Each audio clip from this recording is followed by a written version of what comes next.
11 mesecev nismo dobili plače. Ampak mi smo osvojili 3. mesto. Danes si, jutri te ni. Talent je zelo pomemben, delo pa še pomembno. Profesionalni nogomet zahteva 24/7 od vsakega posameznika. Kaj pa, ko si zgrešil kakšno, ne vem, skje je ta izraz, 100% priložnost? Ko sem zgrešil, nikoli nisem bil takšen, da nisem več želel priti v priložnost. NLP se mi je zdel zelo, zelo zanimiv. Definitivno vizualizacija je zelo pomembna. Ekipa z isto barvo dresov, z istim emblemom, skupaj zmaga, skupaj zgubi. Ti je bilo kdaj težko in si želel obupati, odnehati?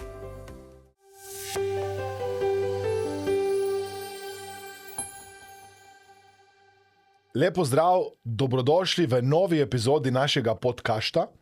Velika čast in veselje nam je, da je z nami nekdanji nogometaš, eden najbolj uspešnih slovenskih nogometnih trenerjev, tudi naš NLP praktik, Ante Šimunža. Ante, dobrodošel. Dobro, hvala lepa za povabilo. Kako se nekdo zaljubi v nogomet? Mislim, da je to bilo v času Jugoslavije nekako normalno. Smo bili vsi več ali manj na ulici, smo nekako se družili dosti bolj kot sedaj, kar je normalno, družba se razvija za vso tehnologijo. Tako da ekipni športi so prevladovali, košarka, nogomet najbolj, ker je bilo najlažje dosegljivo, in potem za ljubeznijo do nogometa se nekako že v družini dogajale stvari za sam interes, tako potem iz čiste ljubezni seveda začneš trenirati in potem te pač pot odpelje, kam te odpelje. Kdaj si ti začutil, to bo to? Kar se tiče profesionalnega nogometa. Tako. Normalno, vsi začnemo iz neke ljubezni do nekaj početi, nekaj ustvarjati. Dejstvo pa je, da sem potem, ko sem bil poziv Maribora, pri 18 letih, sem še potem bil član Maribora, ampak sem bil posojen v železničar mariborski še pol leta, 18,5. Tako da ko sem podpisal profesionalno pogodbo potem z Mariborom, sem rekel, to je to. Bil sem vpisan na faks strojništva, še prvi letnik sem oddelal tako, kot je treba. Imel pogoje za drugega, tudi vpisal se v drugega, ampak enostavno potem tale šola je bila malo težje zahtevno. Seveda je bil rizik, ampak v tistem trenutku nisem razmišljal o nekem riziku, kako in kaj. Enostavno, profesionalna pogodba je ta, katera me je potem prepričala v to, da sem začel ukvarjati resno z nogometom. Nekdo, ki od zunaj opazuje nogomet, ima občutek, da ni toliko treninga kot recimo za neke druge športe, ki zahtevajo čez cel dan neko žrtvovanje. Ma pri sinu, ki vidim, ki trenira pri mladincih, ima občutek, da nikoli ni prost, da skozi se nekaj dogaja in da tiste čas, ko ne trenira, so neke priprave, se mora nekaj... Torej, na nek način ima občutek, da to je nek šport, ki dosti zahteva žrtve ali pa nekega dela. Vsak šport ali pa vsaka dejavnost, ki jo človek počne, če ima popoln fokus, če ima popolno predanost, če ima željo po uspehu, je zelo zahtevna. V življenju sami vemo, da so vedno plusi in minusi, vedno nikjer ni sam plus, nikjer ni sam minus.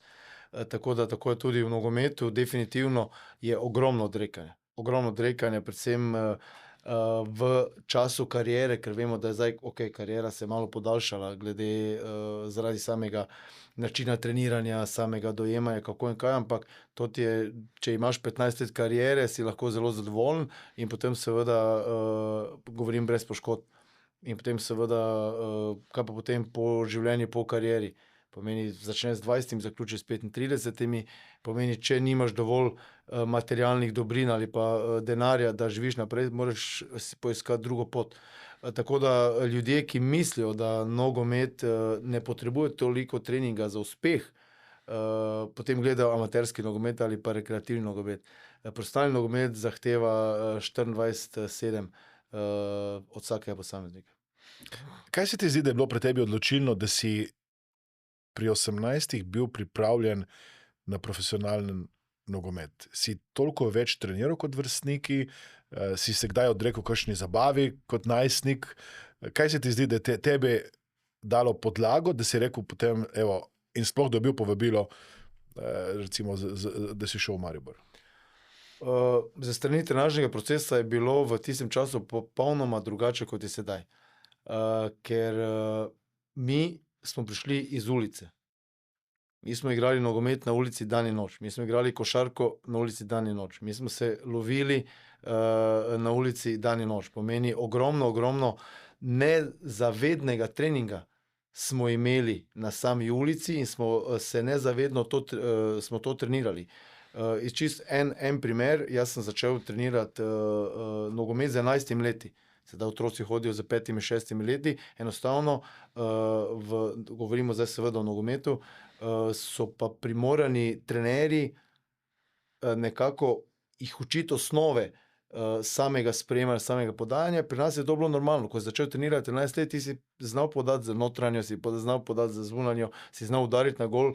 Vse, kar je bilo potrebno pri nas, da se je začel nekak sistematični trenažni proces. Zdaj, če sem jaz toliko več treniral, verjetno sem imel tudi nekaj talenta, kar se tiče samega nogometa, ljudje so to prepoznali. V Mariboru, predvsem Marjan Blavdek, moj prvi trener, ki je dal zelo močne temelje mojega razmišljanja za prihodnost profesionalnega nogometa. In tukaj je ena stvar, katera potem seveda nas je razlikovala od drugih vrstnikov in definitivno, ko sem prišel v Maribor, to ni bilo to. Tam treba je splavati. Pomeni, takrat v tistem času še je bilo dosti starejših igralcev, ki se potem nekako reduciralo na mlajše generacije, ampak enostavno, ko si tam, ne pomeni, da si dober. Mislim, tam si z nekim razlogom, ampak se moraš tam dokazati. Iz dneva v dan, iz treninga v teden, iz tekme v tekmo. Tako da sam talent je zelo pomemben, delo pa še bolj pomembno. Takrat, ko si bil še najstnik, čeprav razumem, si treniral v klubu in hkrati šel tudi s prijatelji popoldne odigrati kakšno dodatno tekmo ali pa neko... Ne tekmo, enostavno, kaj smo potrebovali? Žogo in 4 kamne. Ali pa drevo in kamen, to so bili goli. Enostavno smo se razdelili, včasih 3-3, 4-4, 5-5. Pomeni čisto enostavno. Ko smo šli v šolo, ko smo šli iz šole domov, smo igrali nogomet, smo igrali košarko, smo prišli domov, smo se preoblekli, kosilo in tako naprej in sem imel popoldanski trening. Če so bile seveda v poletnih časih, ko je bilo sonce dovolj visoko, smo še po treningu igrali, ampak to je bila čista igra, čista zabava, ampak si nezavedno sebe treniral. Včasih smo igrali košarko, včasih smo igrali nogomet, včasih smo se malo lovili, tako da smo v bistvu prišli iz 3 do 4 treningov aktivnih v nogometu, to govorimo od 11 do 12 in tako naprej v teh mlajših letih, si prišel do 6 do 7 ali pa celo do 8 aktivnosti skozi sam teden, kar je sedaj zelo težko doseči, ampak enostavno zato so zdaj začeli tudi z individualnimi treningi. Ko se je pa ta stvar začela personalizirati, tam pa ni bilo več časa za popoldanski nogomet, seveda v času pavze kakšna rekreacija, ampak vse v mejah normale, ker je pa res potem bil trenažni proces nastavljen mislim, da z 6 treningami plus tekma, z 2-2-1 in tako naprej, tako da zelo zahtevno. Ko si ti takrat bil sprejet potem v Maribor, si rekel, da nisi takoj bil že v prvi ekipi neka zvezda, si se rabil izboriti. Seveda. Kaj je zahtevalo od tebe v tistem trenutku z vidika mentalne priprave, treninga in tako naprej? Kar se tiče samega obstoja v prvi ekipi ali pa da sem se sploh izboril za prvo ekipo, je bilo zame zelo pomembno oziroma sem moral dosegati gole. Jaz sem bil napadalec, tukaj drugega ni bilo. Zdaj, na kakšen način, sploh ni pomembno. Na kakšen način ne pomeni, jaz sem vedel, da mene bodo goli zadržali v ekipi, da bom lahko razmišljal, da bom naslednji teden spet v prvi postavi in tako naprej. Sama mentalna priprava je bila takrat zelo usmerjena za strani takratnega trenerja Marjana Blavdega, ki je prišel iz prve jugoslovanske lige, kaj je top nivo, kaj je bil takrat top nivo in seveda usmeritve z njegove strani so bile zame zelo pomembne. Ne zame kot samega posameznika, ampak za celotno ekipo Maribora. Enostavno, ker je to prišel iz ene slovenske razmišljanja na en drugačen nivo, na dosti višji nivo zahtevnosti. In če lahko povem primer, tisto leto 91, ko smo, oziroma 91-92 sezona, smo bili mi in Olimpija pretendenti za prvo mesto, in Olimpija je takrat imela sestavljeno ekipo za prvo jugoslovansko ligo, katero so računali, da bodo bili med prvih 7 do 8 klubov, če vemo, kako velike klubi oziroma kako dobri igralci so bili v prvi jugoslovanski ligi. In smo jim mi zelo parirali. Seveda na koncu je potem Olimpija zaradi kvalitete in izkušenj osvojila prvo mesto, ampak mi smo pa osvojili pokal. Tako da zelo mlada ekipa, zelo veliko presenečenje, vsi so pričakovali zmago Olimpije, ampak enostavno naša kvaliteta, naša mladost, naša želja po uspehu je bila takrat močnejša, in to je bilo zelo pomembno, da smo potem to lahko prezentirali na samem igrišču. Kar se pa tiče same moje mentalne priprave, je pa šlo potem nekako vseeno z drugim, enostavno želel sem si igrati, želel sem dosegati gole, tako da to je tisto, kar je meni držalo v sami ekipi. Ja, imaš kakšen konkreten nasvet ali pa napotek, ki ti ga je takrat trener dal? Vedno moraš zaupati vase. Vedno moraš zaupati vase, da boš pa zaupal vase, moraš pa imeti tudi podlago. Pomeni, čisto enostavno primer, bom rekel, ko smo hodili v šolo in vsi smo bili vprašani, vsi smo imeli v naših časih kontrolke in mi smo lahko zaupali vase, ampak če nisi se učil, nisi imel šans, da boš dobil dobro oceno. Isto je v nogometu. Če treniraš dobro, če si dovzeten, če se žrtvuješ, pomeni, da vlagaš v samega sebe skozi individualne treninge, skozi mentalno pripravo, potem lahko zaupaš vase, da si dovolj dober, da lahko konkuriraš svojim nasprotnikom. Še zmeraj me zanima ta razlika, ker jaz verjamem, da tisoči in tisoči ljudi trenira, dela vse to, kar ti rečeš zdaj, redkim pa uspe, recimo tukaj tebi uspelo, ne vem, vrstitev v Ligo prvakov, nek gol na neki odločilni tekmi in tako naprej. Torej, kaj misliš, da je tebi naredilo razliko? Ker že tudi takrat, ko si bil 18-19, ko si že bil v prvi ekipi ali pa se boril za prvo ekipo, si še vedno dodatno treniral več kot drugi, si še zmeraj po treningu pa pred treningom z nekom postavil 3 kamne in se tam igral na ulici, še vedno. Kaj misliš, da je pri tebi naredilo to razliko, da ti je uspelo narediti en korak več? Talent, karakter, želja po uspehu, nikoli popustiti. To so zadeve, katere so v življenju, ne samo v športu, tudi v drugih panogah zelo pomembne. Tako da na koncu koncev pa tudi malo sreče potrebno, da si v pravem trenutku na pravem mestu. Tako da vprašanje, kaj bi se z nami zgodilo ali pa z mojo generacijo, za našo slovensko generacijo, če ne bi bilo razpada Jugoslavije. Jaz sem takrat igral pri Železničarju, ki je bil takrat 4. jugoslovanska liga. Željo sem imel seveda, da pridem potem tudi v Maribor, kar je bil takrat v medrepubliški ligi, to je bila 3. Tako da to vprašanje, kaj bi se zgodilo, če se Jugoslavija ne bi razpadla, kako in kaj bi se zgodilo z nami, ampak o tem je zdaj brezpredmetno razmišljati. Dejstvo je, da vse te stvari, katere so pomembne za vrhunski nogomet, za vrhunski šport, je zaupanje vase in imeti osnovo, da lahko zaupaš vase. Seveda ne moremo mimo talenta, ne moremo mimo sreče tudi. Ti je bilo kdaj težko in si želel obupati, odnehati? Ne, nikoli. Kaj recimo si naredil, ko ste izgubili tekmo? Kot igralec je ena stvar, zdaj kot trener je pa popolnoma druga stvar, seveda, to je nekaj normalnega. Kot igralec nekako vedno razmišljaš o sebi. Vedno poskušaš biti čim boljši, da lahko funkcioniraš sami ekipi, ker tudi jaz igralcem govorim sedaj, ti moraš biti zase najboljši, da si lahko dober za ekipo. Ne moreš ti pričakovati, da je ekipa dobra, pa boš ti potem dober. Ti moraš biti dober, da lahko pomagaš ekipi, moraš dati svoj maksimum, seveda govorimo na vsak na svoji poziciji, in tudi takrat sem razmišljal, jaz želim biti najboljši, jaz želim doseči gol ali pa asistirati za gol, da lahko pomagam ekipi. Če nisem zabil, naprimer, definitivno, če sem zadev ali če sem dal gol in smo mi izgubili, samo zadovoljstvo ja, ampak tisto, celotno zadovoljstvo pa nikako ne, ker seveda nismo zmagali kot ekipa. Tako da razmišljanje po tekmi, po porazu, definitivno je pomembno, da konstruktivno pristopiš do samega sebe in si realen. Ne, da se lažeš, da si odigral dobro tekmo in zdaj ni do mene, pomeni na ostalih 9 ali 10, 15 igralcev, koliko se pač zamenja, je odgovorni. Tako da definitivno je po zmagi dosti boljše kot po porazu, ampak razmišljanje je treba biti vedno pozitivno. Jutri je nov dan, jutri je nov trening, jutri je čez en teden je nova tekma ali pa čez 3-4 dni je nova tekma, tako da spet možnost za dokazovanje. Torej, če te prav razumem, ko si ti dal gol in niste kot ekipa zmagali, nisi skakal od veselja, samo si rekel, nekaj sem pa prispeval. Kaj pa Prispeval sem zase. za sebe, ne pa za ekipo? Mislim, ja, nekaj za ekipo, ampak ekipa ni, na koncu smo bili vsi na koncu poraženi.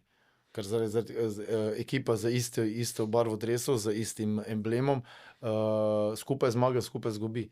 To je skupinski šport. Definitivno skupinski šport je sestavljen iz individualistov, individualnih ljudi, kateri funkcionirajo na svoj način na igrišču, ampak vsi skupaj zmagamo, vsi skupaj izgubimo. Tako da, tako sem rekel, osebno zadovoljstvo za dosego zadetka super, zaradi statistike in tako naprej, ker se šteje, ampak celotno zadovoljstvo zaradi poraza pa nekako ne. Kaj pa, ko si zgrešil kakšno, ne vem, skje je ta izraz, 100-odstotno priložnost, nekaj, kar bi zagotovo zadev. Seveda sem. Ja, kako si potem reagiral po tekmi? Kaj si, recimo, rekel? Seveda sem obžaloval. Predvsem, ker sem iskal razlog v samem sebi. Premalo koncentracije, lahko vzeta priložnost. Seveda to pride z izkušnjami, to pride z leti, seveda, ko rasteš. Ni to od danes na jutri. Ampak dejstvo pa je, da sem zgrešil, da sem tudi nemogoče poziciji zadev, ampak ko sem zgrešil, nikoli nisem bil takšen, da nisem več želel priti v priložnost. Pomeni, na tekmi se zgodi, tudi treniral sem igralce, ki so zgrešili priložnost in potem so se nekako izmikali, da več ne bi prišli. Jaz sem bil ravno nasprotno, jaz sem si želel, še enkrat bi rad skozi samo tekmo dobil tole priložnost, če mi je uspelo, če ne, ne. Ampak enostavno po zgrešeni priložnosti sem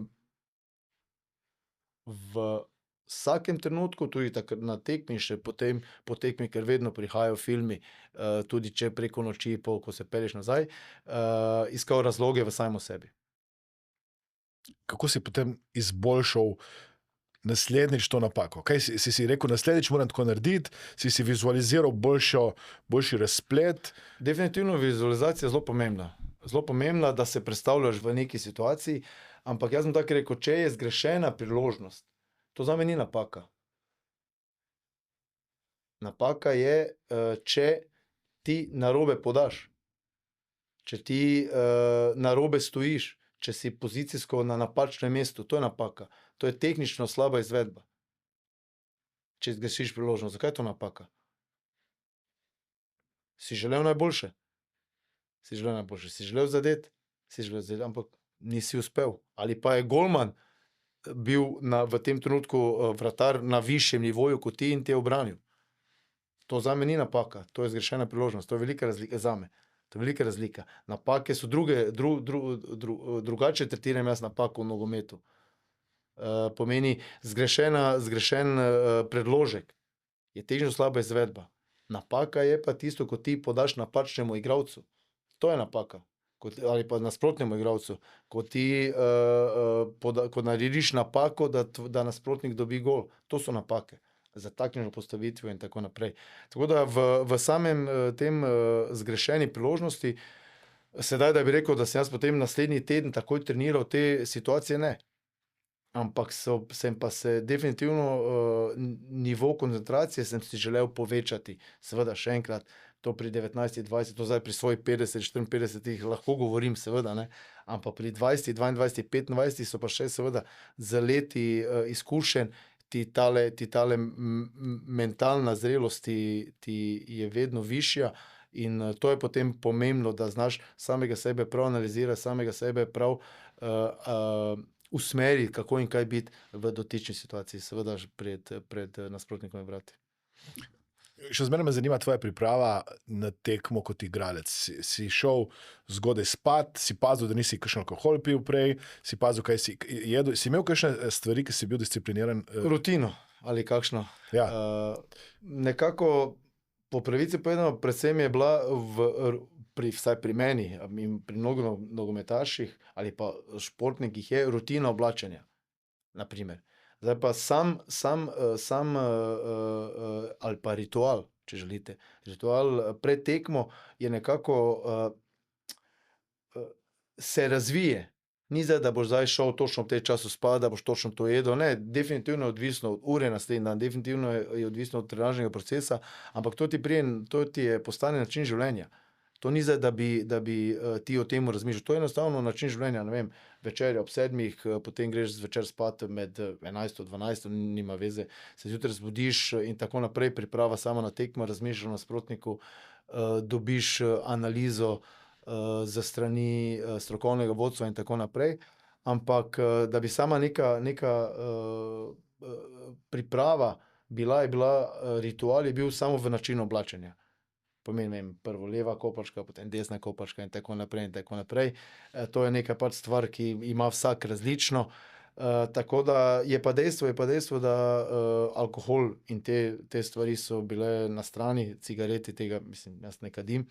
Tako da se seveda v času profesionalne kariere in tudi normalno v življenju ni v redu piti alkohol, seveda, govorimo o mejah normale. Tako da v prostih dneh je nekaj drugega, ampak način življenja, način samega dneva ti pride v normalo. Tako da funkcioniraš popolnoma normalno. Seveda, govorimo, ko so pa večje tekme, je potem avtomatsko večji adrenalin, potem si v karantenah, se pogovarjaš z soigralci o nasprotniku in tako naprej. Tako da to potem pride ti v teh 15, odvisno zdaj, koliko let ti traja kariera, v način življenja. Kaj bi rekel, da je bil najtežji trenutek tvoje igralske kariere? Zanimivo vprašanje. Poškodba, definitivno. Ko sem se poškodoval pri 30 letih, sem poškodoval si sprednjo križno vez, tako da tu sem imel tudi srečo pod narekovaji, da tisto leto se je rodil sin, tako da to sem nekako kompenziral za prvi starejši sin za privatnim življenjem in poškodbo. Ampak ja, to je ena zadeva, kar se tiče poškodbe. Ena stvar druga pa je bila v času kariere v Mariboru, potem ko sem prišel, nekako sem bil v samem padcu forme, to je bilo okrog leta 94, 95, nekako pred prihodom Bojana Prašnikarja, nekako bo pogodba, ne bo pogodba, v tistem času sem poskušal dati vse od sebe, nisem bil na tem nivoju, nisem bil na nivoju, ki so ga ljudje v Mariboru pričakovali in sem bil nekaj časa, celo pol leta brez pogodbe igral, ali pa celo več, 1 leto brez pogodbe, kar je bilo takrat popolnoma normalno, ker sedaj igrati brez pogodbe je prost. Mi smo v tistem času imeli še po pogodbi si imel še odškodnino. To je bilo, potem je tole Bosmanovo pravilo, ki se je zgodilo, ravno to, ko je potem spremenilo popolnoma same pogodbe, ki jih poznamo sedaj. In takrat sem bil nekako kar, bom rekel, razočaran nad samim klubom, da ni želel podaljšati pogodbe z mano in potem se je pač zgodila priložnost za odhod v tujino na Japonsko in potem sem takrat zapustil Japonsko. Res, da je potem prišel tiste pol leta Prašnikar in sem potem seveda dvignil svoj nivo na dosti višji nivo. Želeli so podaljšati, takrat pa jaz nisem želel podaljšati. Za Mariborom in sem zaposlil leta 97 januarja potem na Japonsko. To je bil ena, bom rekel, težek trenutek ali pa trenutek, katerega sem tudi postal zaradi tega močnejši.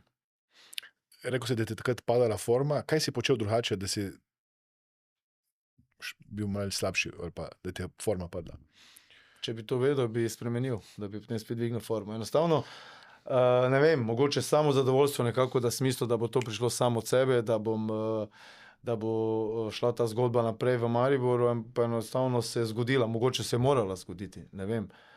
Zdaj pa sama forma je, same forme ni, pomeni vemo, da se forma dviguje, forma pada. Zdaj sem v poziciji kot trener, da to poskušam preprečiti, da igralce držim na čim višjem nivoju čim daljše obdobje. Je v tem zelo pomembno, da sem v tistem trenutku spet, ali pa v tistem obdobju, ne bom rekel v trenutku, ker to je bilo daljše obdobje, v tistem obdobju iskal razloge v samem sebi. Tako da potem še enkrat, ko sem potem spet dvignil formo in je potem Maribor želel podaljšati, sem spoznal, da je takrat dosti bolj kot prej, da je vse odvisno od mene. Ne od drugega, ampak da je vse odvisno od mene. Koliko bom jaz dober, koliko bom jaz bil na nivoju, kateri je potreben za profesionalni nogomet, toliko pol se bo zgodi, je neka logične posledice se dogajajo z podpisom pogodbe in vsem tem. Tako da to je ena življenjska šola bila zame zelo močna. Koliko si bil star takrat? 15, 24, 15. Ena stvar, ki je zanimiva, ko se pogovarjava o nogometu, je to, da ko ljudje opazujejo od zunaj in gre vse dobro, ne, je super. Ko pa opazujejo in nekaj ne gre tako dobro, so vsi najbolj pametni. Ne, torej, so sami doktorji, kar naenkrat nogometa. Torej, kako kot igralec recimo sprejemaš kritike, ko nekdo reče, le, tisto bi moral narediti drugače, od nekoga, ki niti ni kompetenten za dajati kritike? Ko sem bil mlajši, govorimo zdaj kot igralec. Seveda. Vse stvari, ki jih ljudje počnemo, ne govorim zdaj o nogometu, govorim nasploh, in so dobro izpeljane, dobro narejene, navzven izgledajo zelo lahke. In noben ne ve, koliko truda vsak posameznik vloži v neko dejavnost, da je lahko uspešna. Če mi pogledamo, se peljemo, vidimo lepo zgradbo, super. To je treba zgraditi tako, noben pa ne ve, kaj je tukaj vse odzadaj. Zelo podobno je v športu.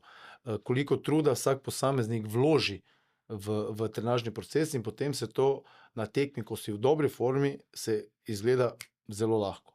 Ko pa nisi, pa ne izgleda več tako lahko. In nekdo, ki se ni ukvarjal z nogometom ali pa ki se ni ukvarjal z profesionalnim športom, zelo težko sodi o profesionalnem športu, ne glede na panogo. Ne glede, ali je individualni ali je kolektivni šport. Tako da ljudje, ki se ukvarjajo z profesionalnim športom, lahko govorijo oziroma se zavedajo, vedo, koliko je potrebno vložiti, da je lahko izvedba v sami tekmi, ali je to nogometna, ali je to košarkaška, ali je to smučanje, ki traja 30-15, zdaj 2 minuti smuk, kratka, ali je to individualni šport, ne glede na panogo. Pomembno, da se v tistem trenutku na čim višjem nivoju. Zdaj pa kot igralec, ko so ljudje pametovali, točno tako, da so vsi doktorji nogometa, kot mlajši, seveda sem bil zelo dovzeten do tega, zelo sem se imel k srcu in potem z leti pa to seveda prepoznaš in to izveni. Enostavno, tu ven, enostavno to je zgodba, katera ti postane neka normalna. Da, ko igraš dobro, je vse prav, ko igraš narobe, ko igraš slabo, ne veljaš nič. To je naša realnost. Rekla sva, kaj bo najtežje, najslabše, pa nek trenutek v tvoji karieri kot igralec. Kaj pa bi rekel, da je bil najboljši, najbolj tak, ki ti je ostal pri srcu, čustveno nabit trenutek v plus? Uvrstitev v Ligo prvakov. Definitivno. Z Mariborom leta 99. Mislim, da cela Evropa ni bila pripravljena ali pa je bila presenečena nad našo uvrstitvijo v Ligo prvakov, ker smo bili res nogometni malček, ali pa kot država smo nogometni malček v Evropi in tisto je bilo res emotivno zelo močno. Torej, večja emocija je bila samo uvrstitev, takrat mislim, da ste izločili Lyon, ne? Kot pa potem igranje v Ligi prvakov. Vse povezano, celo leto. Tisto je bilo. Sestavljena ekipa je bila takrat z kar par igralci, ki smo bili že v tujini in smo se potem vrnili nazaj.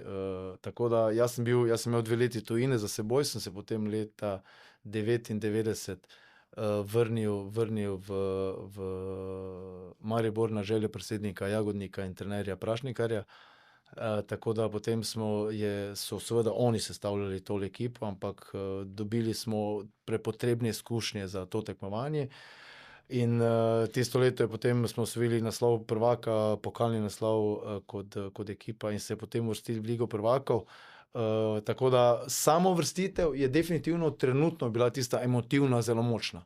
Ampak potem, ko si ti v skupinskem delu, ko si v tem krogu, ko si smetane, te nogometne smetane, ko si v hotelih, ko je pomembno, ko dobiš pomembnost, ko si pripereš na tekmo in tako naprej, je bila izredno čustveno močna in zelo izzivalna za nas. Seveda, bili smo mladi, bili smo prvič v Ligi prvakov, tako da smo tisto leto bili zelo, kaj bi rekel, željni dokazovanja. In potem tista čustvena emocija, ki se je zgodila za tisto uvrstitev prvakov, ker takrat mislim, da je cela Slovenija bila z nami v Mariboru, mislim, da noben ni spal tisto noč, ko smo premagali, ko smo izločili Lyon, je potem nekako se to vse forsiralo ali pa se vse skupaj preneslo tudi v pol leta, ki je bilo to trajalo do decembra, ta skupinski del, tako da zelo lepo. Imaš kakšen gol, ki si ga dal, ki ti je ostal v spominu iz tega obdobja? Z tega obdobja normalno proti Lyonu doma, ko smo dal sem ga že ko smo igrali z Genkom, ena zelo zanimiva zgodba, doma smo jih premagali 5-1, ko smo šli v Belgijo in igrali smo v Liežu, ker so oni renovirali stadion, smo izgubili 3-0. Pomeni, samo en gol jim je še manjkal, da bi oni dosegli, da bi se oni uvrstili in bi nas izločili. Zelo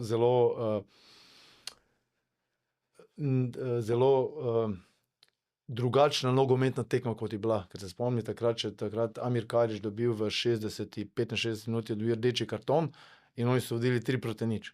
In tisto tekmo, se spomnim, sem jaz šel na levega bočnega, sem odigral skoraj do konca, do 85 minute tisto pozicijo, nekako smo zdržali. Seveda, vsi smo bili na nivoju, ki smo si to želeli, ker 5-1 doma in potem vsi so že mislili, da igramo proti Lyonu, potem izgubimo 3-0. Je bilo res ekstra zanimivo. Kar se pa tiče samega gola, je pa seveda doma proti Lyonu, za 1-0, ko smo potem zmagali 2-0 z drugim zadetkom Balajiča, je bilo tisto zelo pomembno, da sem pripomogel ravno temu, kaj sva prej govorila, da sem pripomogel za svojim zadetkom, da smo kot ekipa zmagali. To je bilo eno popolno zadovoljstvo, ki se zgodi nogometašu po vsaki tekmi, če se čuti, koliko je pomagal samemu klubu in konec koncev celotnemu mestu in celotni Sloveniji. To seveda razmišljaš kasneje, to nisi razmišljal, to nismo takrat razmišljali, seveda. Tako da tale zadetek je bil en od, bom rekel, zame pomembnejših v moji karieri. Kako hodiš potem po Mariboru, po takih dogodkih, ko daš gol, ljudje te pozdravljajo, ti čestitajo, kako? Smo bili takrat zelo, ampak moj karakter je takšen, da nisem zdaj letel po zraku, ampak zadovoljstvo ja. Sem pa že imel takrat 28 let, tako da že sem dovolj zrel bil, da vem, da je jutri nov trening, da je naslednji teden nova tekma, da je naša realnost slovensko prvenstvo, kar je tukaj zelo pomembno, da smo tega leta 99, ko smo se uvrstili v Ligo prvakov, tudi osvojili prvenstvo. Tako da to je zame zelo pomembno, da nismo živeli samo teh 6 mesecev v Ligi prvakov in prvenstvo pustili na strani, ker naša realnost je slovensko prvenstvo. Takrat govorim v Mariboru. Tako da seveda, jaz sem rojen Mariborčan, tako da jaz in Marko Simonovič smo edina dva, ki sva Mariborčana bila v tej ekipi, tako da ja, zame nič drugače, prijatelji so ostali isti, jaz sem ostal, mislim, da isti, zdaj, če bo kdo kako drugače rekel, ne znam, ampak v karakteru meni nikoli ni, da sem visoko letal, še posebej po kakšni dobri izvedbi.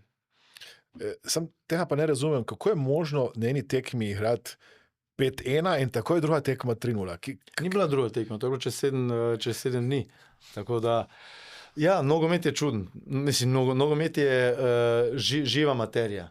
To je pomeni, lahko imaš top dan, se zgodi to, kar se nam zgodilo, seveda igrali smo doma z energijo navijačev, ki so nam jo dali, in greš potem čez 7 dni, kljub temu, da smo bili začetniki, da smo bili v kvalifikaciji, je Maribor že dostikrat šel, pomeni že od samostojne Slovenije je Maribor takoj začel tekmovati v evropskih tekmovanjih, pomeni z kvalifikacijami, ni se tako kot sedaj, tako da že skozi teh 7 let ali pa 8 let do leta 99 si je kot klub nabiral izkušnje. In potem se seveda zgodi tudi to, da smo bili zmagali 5-1, nekako ni nakazovalo, da zgubiš 3-0, ampak ta tekma je spet bila zelo specifična. Zakaj? Ker, tako sem prej že dejal, zaradi rdečega kartona, ampak prvi polčas, jaz sem zadev stativo, vratnico. Igrali smo dosti boljši od njih, imeli smo priložnost, dominirali, oni niso praktično udarili na gol. In potem dobimo zadetek v 47 minuti. Meni 2 minute sodnikove podaljške, dobimo zadetek, gremo na polčas 1-0. In v drugem polčasu dobimo v 15 minutah 2 zadetka in rdeč karton. V nogometu se lahko v 5 minutah ali pa v minuti in pol, 2 minutah spremeni vse. To je zelo pomembno, da se ljudje zavedajo, kaj pomeni v nogometu, kako hitro se stvari obrnejo iz črno na belo ali iz belo na črno. Si lahko dominanten, naenkrat si potem v podrejenem položaju in v zadnji pol ure zgubiš tekmo. V zadnjih 5 minutah zgubiš tekmo. In zanimivo zdaj, ko govoriva o temu, tisto leto, mislim, da je potem leta 99-2000 sezona je osvojil Manchester United, je osvojil Ligo prvakov, če se jaz ne motim. In tisto leto je bilo v finalu Bayern-Manchester United. Bayern je vodil do 90 minut 1-0. Manchester United, mislim, da v 91 in 93 minuti zadev in osvojil Ligo prvakov. To je, zdaj sem se spomnil, se skoraj stopil, mislim, da je to bilo to leto, ampak ko si vprašal, kako se lahko spremeni. Nam se to spremenila slika 7 dni. Jaz sem razložil tekmo, ki se je spremenila v 15 minutah, ki je šla, hvala Bogu, nam na roko, final Lige prvakov pa v roku 2 minut, 3 minut se obrnila popolnoma in piše se zgodovina v drugo smer. Bayern München, Manchester United. In če tisto leto Manchester, takrat je bil trener Ferguson, je bil osvojil, vprašanje, kako bi šla pot, verjetno bi šla tudi gor, ampak ne tako strmo, ko je šla potem v letih 2000 smer Manchester United strmo navzgor. Kako si se potem skozi različne klube tudi odločil, da boš enkrat rekel, da bo dovolj? Je poškodba tista, ki te je rekla, kaj je bil razlog? Kako nekdo reče kot profesionalni igralec, ne bom več igral? Jaz sem zaključil v Sloveniji, profesionalno kariero sem zaključil sezona z 33-34 leti, to pomeni sezona 2-3-2-4. Ne, da bi jaz želel, ampak enostavno finančna slika takrat v Sloveniji je bila pri nogometu grozna. Ogromno dolgov, tako da sem enostavno se odločil, sem bil dovolj star, tako da sem se usmeril seveda tudi poškodba je malo botrovala k temu, čeprav sem se vrnil nazaj, sem že potem leto pa pol igral profesionalno, nisem imel težav z nogometom. Zelo hitro sem se vrnil, kar v današnjem času ni normalno in tudi zdravo. Jaz sem imel ogromno sreče takrat, da se nisem ponovno poškodoval, ker sem po 4 mesecih in pol že igral od operacije. Finančna slika v slovenskem nogometu je takrat bila zelo mizerna. In sem imel že enega sina. Sem se odločil, da ne, da grem potem amatersko še igrati v Avstrijo. Odločil sem se potem za šolanje, usmeritev, za šolanje trenerja. Nisem takoj razmišljal o tem, da je bil članski trener, razmišljal o tem, da bom naredil licenco, kar je pač potrebno čim višjo, kaj je možno, in potem se bom odločil, kako in kaj. Potem da še povem to, sem potem po 33. letu, 34. sem še potem igral do 40. leta, sem že igral v Avstriji na amaterskem nivoju, v 4., 5., 6. ligi. Seveda z leti je šlo potem, starejši si, malo greš nazaj. Ampak to mi je zelo pomagalo takrat, ker sem bil še vedno aktiven, sem počasi zaključeval profesionalno kariero in vmes sem zaključil šolanje za trenerja. Tako da moj razlog je bil po pravici povedano takrat mizerna finančna situacija v slovenskem nogometu. Zdaj, en mit velja v nogometu, to mi je en nogometaš rekel, da so najboljši trenerji tisti, ki so obrambni igralci, zato ker so v ozadju in skozi gledajo pred sabo, kaj se dogaja, morajo skozi opazovati. Ti si v bistvu napadalec bil in si skozi gledal proti golu. Je kaj resnice na temu? Ne, to je malo heca. Potem mogli biti vratarji najboljši trenerji. Vratar, kad se vidi celo, pomeni, ni dosti ne sodeluje v igri, ampak je v bistvu bolj v obrambnih akcijah, čeprav to z modernim nogometom se je to spremenilo, ne? Da so vratarji vedno bolj vključeni v samo igro. Tako da ne, to ne drži. Dejstvo je, da spet tukaj je pomembno, koliko vlagaš samega sebe, koliko razvijaš svoje možnosti, koliko se izobražuješ navzven, ker vemo, da se nogomet zelo, zelo spreminja. Tako da to je malo iz heca, po mojem mnenju, dal tole informacijo. Midva sta se spoznala, mislim, da leta 2014. Takrat si dobil idejo, da se bi tudi naučil NLP-ja, torej postal tudi NLP praktik. Zakaj si ocenil, da ti bi v trenerski karieri lahko tudi ta znanja bila koristna? Še danes iščem možnosti, kako in kaj razvijati samega sebe, kako in kaj vlagati vase, da sem lahko jutri boljši. In takrat tale NLP se mi je zdel zelo, zelo zanimiv. Sponzor tega podcasta oziroma podcasta je Mastermind Akademija. Vabljeni, da všečkate, delite, komentirate vsebine, ki jih objavljamo. In ko se vidimo na delavnicah v živo, bom vesel, če mi boste rekli, da ste spremljali ta današnji podcast in kakšen se vam je zdel. Jaz v svojem življenju ogromno stvari preslikam v nogomet. Ali pa iz nogometa preslikam v svoje življenje. Ogromno povezav najdem, seveda vsaki lahko najde, če želi, ne glede na panogo, s katero se ukvarja. In takrat sem začutil, da bi mi to definitivno pomagalo. Predvsem v samokontroli, v samorazmišljanju in potem seveda komunikaciji navzven, v komunikaciji z igralci in tako naprej. Ampak najbolj pomembno je bilo zame, da sem jaz občutil, da bo tale NLP predvsem koristil meni kot osebi, ki bom lahko jaz potem to jo spremenil tudi v trenerski posel. Takrat se spomnim, na NLP praktiku si govoril o Muri, kot o nekem potencialnem projektu in zanimivem projektu, ki je bil še nekje v oblakih. Čeprav razumem, takrat Mura je bila 3. liga? Ne, Mura je bila takrat 2. liga. 2. liga že. To ne 2014, mislim, da 2017 sva se midva spoznala. 2017 je to bilo, zdaj ravno, ker 2014 sem razmišljal, takrat sem jaz bil v Mariboru. Ne, mislim, da je bilo 2017. 2017 je bilo to, zato ker je bila, to je Murina zgodba, ja, takrat sem bil pri Muri v 2. ligi. V 2. ligi, bil sem po Mariboru 2015, ko sem potem odstopil z mesta trenerja, sem bil potem leto pa pol, sem bil brez službe, nekako se ni zgodilo popolnoma ničesar. Bilo je par možnosti in Mura je že takoj začela po tistem, mislim, da po pol leta kasneje so začeli kontakte, takrat so bili res v 3. ligi, vzpostavljati na takšne in drugačne načine. Takratni predsednik in še zdajšnji predsednik Robert Kuzmič je bil zelo vztrajen. In potem, ko so prišli v 2. ligo, smo se pa dobili. V Mariboru, na enem sestanku.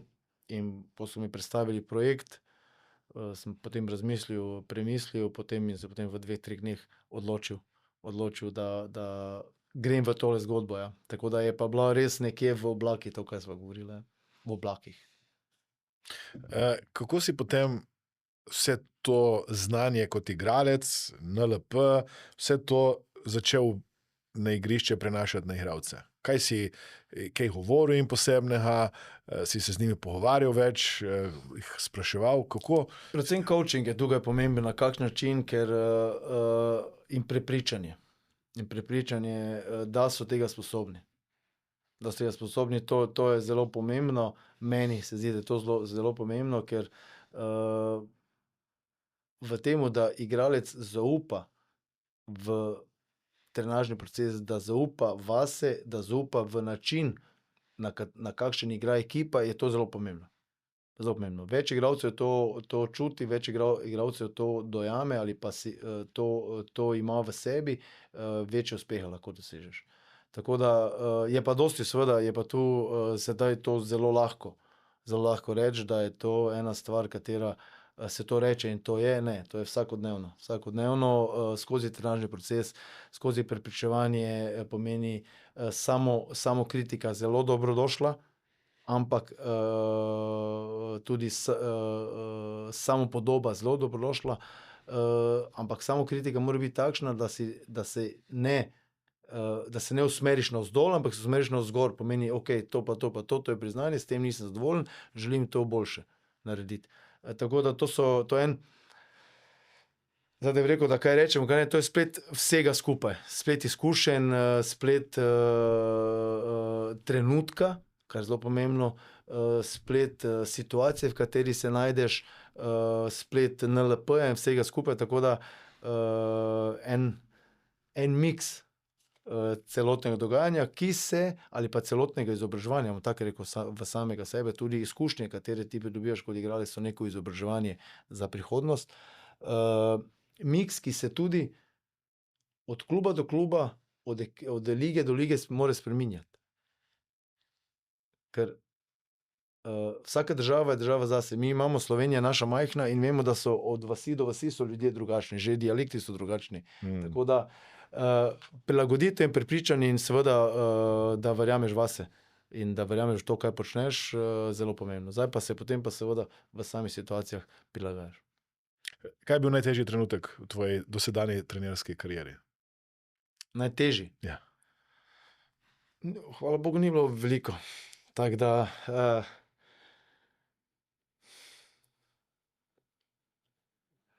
da je bil zdaj zelo težko bi zdaj se opredelil za nek težek trenutek.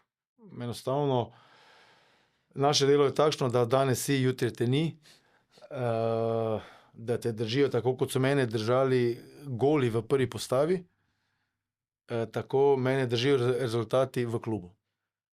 Tako da najtežji trenutek je bil mogoče, ajmo reči, Liga prvakov leta 2014 z uvrstitvijo z Mariborom v Ligo prvakov. In potem drugo leto in tisto leto kot trener, ne, smo se uvrstili v Ligo prvakov. Pred tem smo 2013 v evropskem delu smo šli naprej v skupinskem delu. Zelo intenzivni 2 leti. Pri meni zelo intenzivni 2 leti, zelo uspešni. Pomeni, jaz sem postal trener Maribora septembra, mislim, da 2013. In smo se potem uvrstili iz skupine Lige Evropa naprej, smo bili drugi in smo igrali za Seviljo februarja, tudi 2-2 v Maribor, 2-1 potem izgubili v Sevilji. Se uvrstili v ligo, osvojili naslov prvaka, se uvrstili v Ligo prvakov, igrali dokaj uspešno v skupinskem delu Lige prvakov in potem tisto leto spet osvojili prvenstvo, kar je zelo pomembno, ni to enostavno. Marsikdo misli, da je to enostavno, ampak ni enostavno. Zakaj? Ker tukaj si v Ligi prvakov, himna Lige prvakov igra, pol pa prideš igrati, da ne bo kdo žaljen, v slovensko ligo, pa je 150 gledalcev.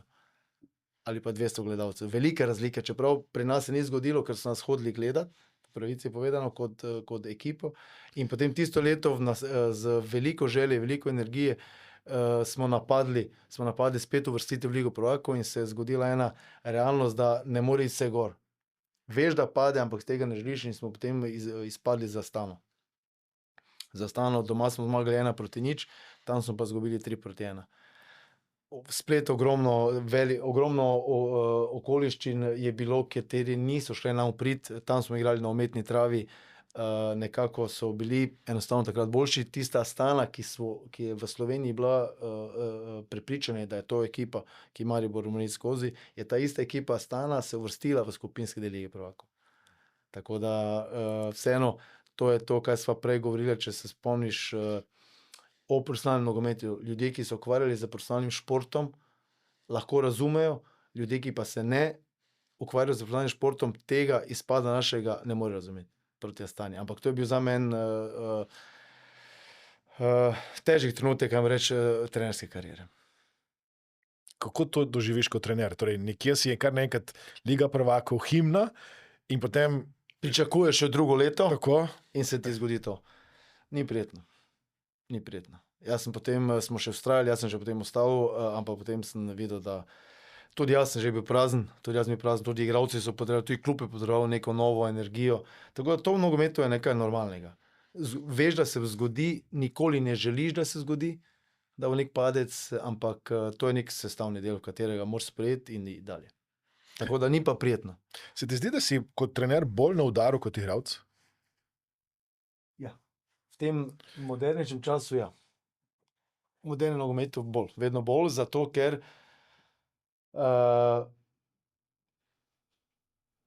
na sami tekmi ne. Pred tekmo in po tekmi. Ker na tekmi mi trenerji ne igramo. Na tekmi jaz nimam moči igrati na mesto igralca, ne morem podati na mesto njega, lahko ga skozi trenažni proces spravim v situacijo, v kateri je, lahko ga taktično ekipo pripravim, kako naj funkcionira, kako bo pa vsak posameznik v dotični situaciji reagiral, ja, potem seveda odvisno tudi od njegove kvalitete, njegove priprave na tekmo in tako naprej. To je zelo pomembno in to marsikdo tudi ne razume. To sem enkrat od enega dirigenta poslušal. Ne? Dirigent pravi, jaz nobenega inštrumenta ne igram. Jaz sem odvisen samo od mojih igralcev. Kako ti doživljaš to odvisnost? Popolnoma isto. Boljši so igralci, mislim, igralci boljše igrajo, boljše sem jaz trener. To je normalno. Ampak, ko pa smo prej govorili o tistem miksu vsega skupaj, NLP-ja, izkušenj, igralskih kot trenerskih, je pa to ena stvar in ti so prepričanje, da ti ekipo prepričaš, da lahko to dela. Da ta igralec je tega sposoben. Seveda, spet govorimo, da ima osnove, trenažni proces, da ima talent, da govorimo o kvaliteti. In to se jaz popolnoma strinjam. Pomeni, jaz ne morem, ne vem, dirigent ne more na violino zaigrati. Jaz ne morem na mesto igralca podati. Zelo podobno. Spet in lahko preslikamo iz simfoničnega orkestra v ekipo ali pa iz nogometa ali pa obratno. Tako da to so stvari, katere se lahko mi pogovarjamo in ljudje to rečejo, malo kdo pa to razume. Te kdaj prime, ko gledaš tam kot trener, da bi šel kar ti na igrišče, pa odigral to bi jaz? Sem bil mlajši, mogoče ja, zdaj ne, zdaj v tem času ne, prej moram paziti na podobo, pomeni, da ne frustriram že, vsak igralec, ki zgreši, ali vsak igralec, ki naredi napako, se tega zaveda. Zdaj pa, da še jaz skačem tam ob strani in še mu pokažem, pomeni pred celim stadionom, ni prijetno. Polčas je druga zgodba. Polčas v slačilnici je druga zgodba. Ampak tam, da bi mene prijem, da bi šel noter, ko sem bil mlajši, mogoče še tista energija, še posebej, ko sem začel članski nogomet kot samostojni trener. Ja, tu pa tam sem se ujel, pošteno. V bistvu ne, da bi šel noter, ampak da če bi jaz bil tam, bi verjetno boljše ali pa drugače reagiral, tako bom rekel. Sedaj pa vedno manj tega in bolj razmišljam o tem, kako tega igralca iz te negativne situacije spraviti v pozitivno, ker tekma se še igra. Tekma se ne zaključi. Tekma ni v tistem trenutku, ko je napaka se zgodi ali pa zgrešena priložnost ali pa bilo kaj, kar ne gre ekipi v prid, v tem trenutku ni konec. In je prišla v drugo situacijo, boš spet moral reagirati. In zdaj, če je ta igralec v negativni liniji navzdol, ga treba poskušati čim prej z komunikacijo, z gesto dvigniti na višji nivo. Dostikrat na tekmi se zgodi, ne dostikrat včasih, da igralec naredi napako in takoj po tej napaki naredi še eno napako, ki hoče ono napako popraviti. Vse zgodi. Ja, to kdaj ti rečeš, tudi kot trener sklopi, če opazuješ, da nekdo ponavlja napake, mu vseeno rečeš ali pa zakračiš na igrišče ali Ne. Menjava. menjava. Kdaj? To zdaj včasih ja, včasih ne. To zdaj spet plastično ne moramo povedati. Plastično ne moramo povedati, ker ni tak. Ampak če pa igralec...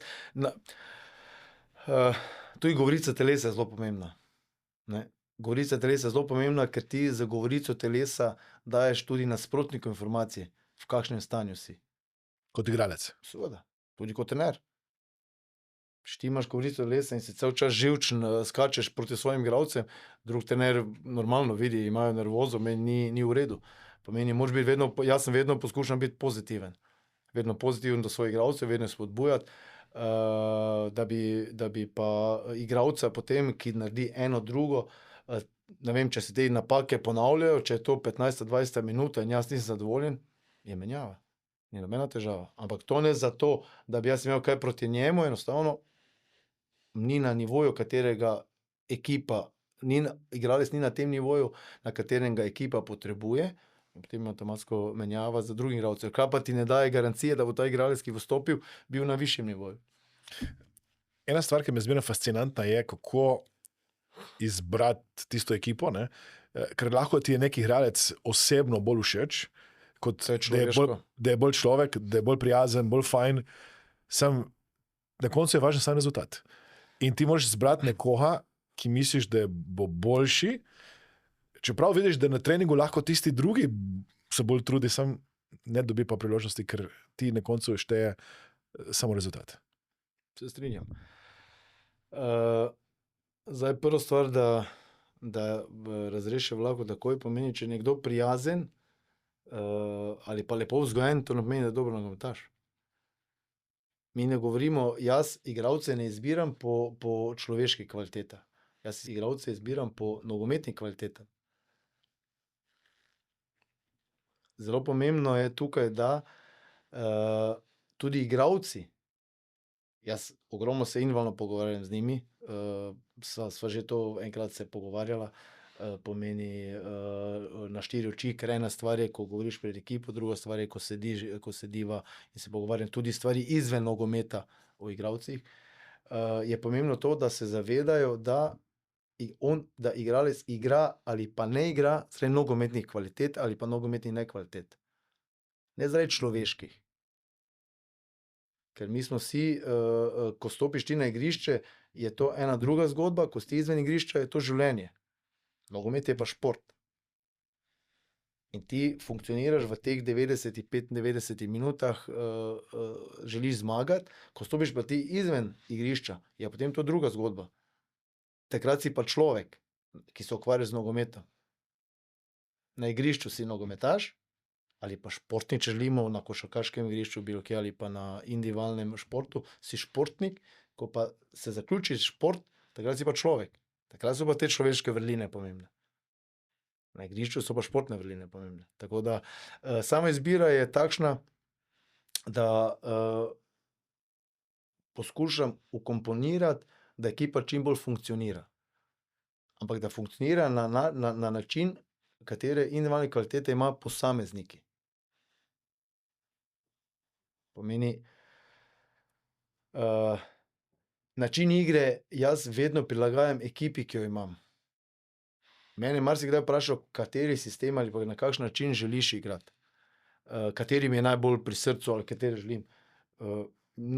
Nikoli nisem o tem razmišljal. Vedno, ko sem prevzel ekipo, sem vedno pogledal ali pa ocenil ekipo, kako in kaj najbolj funkcionira, kateri so najboljši igralci, seveda po mojem mnenju, kateri najboljše dajo največ individualne kvalitete v ekipo, igralce se postavijo na te pozicije, potem druge pa dodajaš. Tako da tako jaz pristopam samemu sestavljanju ekipe. Včasih nekateri igralci, ko jih ne daš v prvo ekipo, lahko čustveno odreagirajo. Ali pa tudi, ko jih daš ven iz igre, se lahko razjezijo. Kako na to ti reagiraš?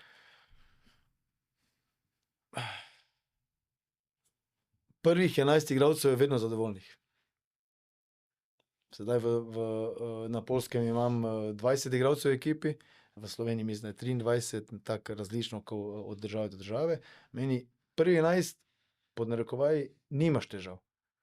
Z naslednjimi 9, oni so tisti, kateri ti lahko povzročijo težave, pod narekovaji. Pomeni seveda nezadovoljstvo, se strinjam, ampak eno stvar se moji igralci vedno zavedajo, ker to jim tudi vedno povem in jim tudi ponavljam, vsak trening imate možnost mene prepričati, da igrate. Čisto vsak trening. Ker do zdaj se mi še v karieri, katera moja trenerska traja od leta 2011, kot samostojni trener, še nikoli ni zgodilo, da igralec, ki igra, da pride k meni v pisarno in vpraša, trener, zakaj jaz igram? Vedno pride igralec, ki vpraša, trener, zakaj jaz ne igram?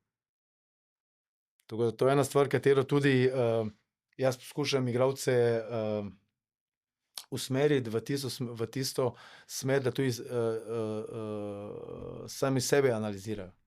Sami sebe, da vejo, ampak igralci so zelo inteligentni. Marsikdo misli, da niso, ampak zelo inteligentni in zelo opazujejo, kako in kaj. In oni se sami zavedajo, da kdaj si zaslužijo, kdaj si ne zaslužijo igrati. Tako da to so stvari, katere lahko gredo v negativno smer, ampak do zdaj se meni še ni zgodilo, ne govorim, da se mi ne bo, ampak definitivno odprt pogovor, odprta komunikacija vedno v garderobi. Ko smo na igrišču, je to druga zgodba. Ko smo na igrišču, moramo imeti vsi isti cilj in to je zmaga. Ti si lahko nezadovoljen, ampak ti moraš biti nezadovoljen za sabo. Ker jaz ne poznam trenerja in jaz to nisem nikoli v življenju naredil in tudi ne poznam trenerja, ki je zamenjal igralca, ki igra dobro. Ne govorim zdaj o taktični menjavi v 89 minuti, 90, to je ena stvar. Ali pa menjavo, ko daš, da si zasluži, da se cel stadion vstane in mu zaploskajo. Ne govorimo o tem. Govorimo o tem, da ko igraš dobro, ko je tekma napeta, ti boš pa zdaj vzel najboljši igralca ven. Ni logike. Meni daš igralca ven, kateri ne zadovoljuje kriterij tekme, ne zadovoljuje kriterij ekipe, da bi ta tekma se dobila ali pa da bi ekipa zmagala. In sama reakcija pri meni, jaz si ne dovolim. Ne dovolim niti za maha, niti za ničemer, ravno iz razloga, ko sva govorila prej. Vsak igralec, ki naredi napako ali pa ni na nivoju, se tega zaveda. Zdaj pa, da pa drugi igralci mahajo okoli, ne dovolim, ker je že dovolj v samem bad situaciji. Meni. Tako da na takšen način počnemo te zadeve. Kako pa rečeš, oziroma odgovoriš igralcu, ki prije k tebi in te vpraša, zakaj jaz ne igram? Kaj mu rečeš? Govorimo na tekmi ali v pisarni? Pisarni. Vse argumentirano. Nikoli jaz igralca ne dam igrati, če ima vse predispozicije, da igra, ali pa če so vsi parametri, da igra. On igra sigurno. Če pa ni na nivoju, pomeni, ker sedaj se treningi snemajo z dronom, video zapisi tekme, imaš analize, vse pomeni statistične podatke. Tako da do zdaj so se zgodile situacije, da so prišli, zakaj ne. Enostavno, ker so živeli v svojem filmu, kar je tudi normalno in tudi prav. In to so bili predvsem mlajši igralci, ko se še niso zavedali in ne vedo, kaj od njih pričakujem, oziroma še posebej v začetku. Potem pa, ko pa se stvar izoblikuje, ko dobijo informacije, kako in kaj, na kakšen način in kaj zahtevamo od njih, potem se ta stvar ni zgodila. Da mi povej nekaj parametrov, ki jih snemate z dronom. Hitrost. Trening. Kaj recimo? Od začetka do konca. Kaj na koncu reče, ta bo igral, ta ne bo igral? Ne. Mislim, mi na treningu ne gledamo mi samo preko kamere, ne. Enostavno to je potem za analizo treninga, ne, kdo je vrel, kak ne. Potem gledajo se taktične postavitve, gledajo se taktične zahteve. Sam občutek na treningu je pa tisti, kateri je najbolj pomemben, seveda. To snemanje z kamerami, z dronom, z tem je samo pripomoček. Pomembno je, kaj čutim jaz na igrišču njih. Ker jaz, ko imamo treninge, seveda sem med njimi, sem ob strani outlinije ali sem nekje malo više, da opazujem. To pa je samo potem za analizo samega trenažnega procesa, to delajo analitiki. Tako da to je stvar, katera je čisto normalna. Zdaj pa, da bi jaz dejal, to si naredil slabo, ne. Pomeni cel skup in to ni samo en trening, to je cel teden. In klubski proces, trenažnega procesa je takšen, da razvijaš in daješ informacije igralcev na način, kako bi bili oni boljši. Ne, da njim težje. Zakaj? Ker jaz sem zelo zahteven do igralcev. Zahteve so zelo visoke, seveda poskušam prilagoditi, kaj so oni sposobni, ker jaz sem prvo, kaj sem zahteven do sebe. Vedno izhajam iz sebe. Tudi ko mi kot ekipa zgubimo, prva sprašam, kaj bi lahko naredil drugače, kaj je bilo to, zakaj nisem to, zakaj to. In potem, ko pridem do te zadeve, tudi od igralcev zahtevam zelo dosti, ampak ne, kar oni niso sposobni. Samo kaj so oni sposobni. In potem še malo več, zaradi tega, da tudi oni rastejo kot individualisti.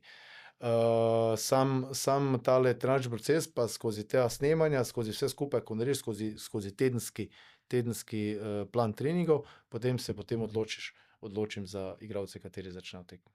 Daj mi en primer, kaj recimo rečeš igralcu, ko vidiš, da ima potencial. Mu rečeš, daj malo več naredi si ne predstavljam, na hitrosti, malo več dej na tehniki. Kaj so stvari, ki jim rečeš? Odvisno, kaj mislim, da lahko izboljša. Definitivno je pomembno tukaj, da je odprt pogovor, ker noben igralec na svetu nima vse dobro. Tudi najboljša dva še trenutno na svetu, ali pa ko sta bila Ronaldo pa Messi, sedaj prihajajo mlajši igralci gor, nima vse najboljše. Ampak tisto, kar počneš dobro, razvijaj. Delaj še boljše. Tisto, kar delaš slabše, popravljaj, ampak pomembno je tisto, kar delaš dobro. Ker če ti v nogometu počneš 2 stvari, 3 stvari dobre, si lahko top profesionalni nogometaš. Ali pa ti gremo na življenje, ti v življenju eno stvar počni zelo dobro, ali pa najboljše, lahko živiš od tega. Ali pa si lahko zelo uspešen. Jaz ne poznam človeka, ki je v vsem dober.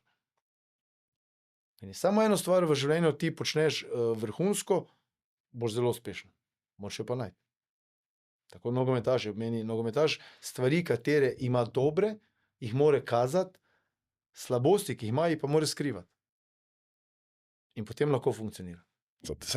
Ampak da bi zdaj rekel, tako si me vprašal, da je to hitrost, da je to. Ne, pomeni primer. Napadalci, zaključek, pomeni, tebi je važen gol, ti moraš dati gol.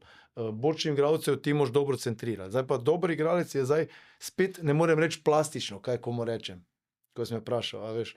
Pomeni, pomembno je, da je spet pomembno situacija, v kateri se nahajamo, obdobje, v katerem smo kot ekipa, v obdobju, v katerem je on kot igralec. Ampak definitivno se vidi, kdo so boljši igralci, to je normalno. In tudi igralci med sabo to dobro vejo. Tako da ogromno podpore in izzivov, da pridejo na višji nivo. Komu posvečaš več pozornosti? Tistim najboljšim ali tistim, ki misliš, da so, če zdaj govorimo enajsterico, slabši? To je zelo dobro vprašanje. To je vprašanje, s katerim se ubada ogromno mladih trenerjev ali pa trenerjev v akademijah. Se opravičujem. Nogometnih šolah. Kaj bi ti naredil, da ste vprašal? Kaj bi ti? Komu bi dal ti več pozornosti? Logično se mi zdi, da bi mogoče najboljšim, v resnici v praksi mislim, da bi dal tistim, ki so najslabši. Tako je tudi v šolah ponavadi. Tisti rabijo pozornost, ker oni vlečejo ekipo nazaj. Tako bi jaz intuitivno verjetno naredil. Ne vem. Ni odgovora. Rezultat je pomemben. Logično, tako si rekel, najboljšim. Zakaj? Ker ti daš najboljšim, ne bom rekel pozornost, ko jim daš, da oni vodijo ekipo, slabši morajo slediti. Če ne sledijo, odpadejo. Če pa ti slabšim daš, da oni potiskajo, oni morajo doseči, najboljši bo stagnirali. Ne moreš se najboljši razvijati, če čaka nekoga. Ali tak, imaš 2 tekača. En bo lahko naredil rekord, enega pa tekmujeta kot ekipa. Ne? Ga mora počakati, da prije. Meni on ne more hitro teči. On ga mora počakati, da ga dohiti. In vprašanje, če bo daj dohitel. To je definitivno ne večja pozornost boljšim, kvalitetnejšim igralcem, ne večja pozornost, ampak pomembnost večja. ker oni vlečejo. Tako da si odgovoril čisto ok, logično, ampak spet zdaj ni pravila. Ni pravila. Lahko tudi, moramo se tudi zavedati, da pri nogometu ali pa tudi v življenju je osebnostni razvoj različen. Nekdo dozori pri 20, nekdo dozori pri 28. Nekdo se kot nogometaš razvije pri 19, 20 in mu traja do 27, 28, zelo dobro, potem začne padati, nekdo pri 27, 28. Čisto odvisno. Tako da marsikdo se tudi v tem, ko ima osebnostni razvoj, govorimo o športu, malo kasnejši se zgubi, če trenerji niso dovolj pozorni, da bi to prepoznali. To pa seveda ni lahko. Še zmeraj me zanima, praktično. Recimo, da imaš nekoga, ki pri napadalcih moče je bolj jasno, pa recimo nek vezni igralec. Kaj je recimo tvoj nasvet? Nekdo pride k tebi, torej v nekem tem trenažnem procesu, žalosten je, ker ni dobil že nekaj tekem priložnost. Kaj mu ti rečeš? Treniraj več, to vadi. Bodi boljši. Sam, kako? Bodi boljši. Njega zanima, kaj ne naredi. Ja, ok. Pomeni mu, kaj ima minus, meni to pa to moraš popraviti. Ne vem, slab si v duelu, zdaj, ko si dejal napadalec, ok, valjda, zadetke. Vezni igralci, to pa je srce ekipe.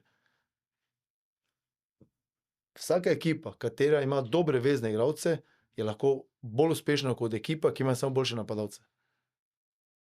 Srce ekipe so vezni igralci.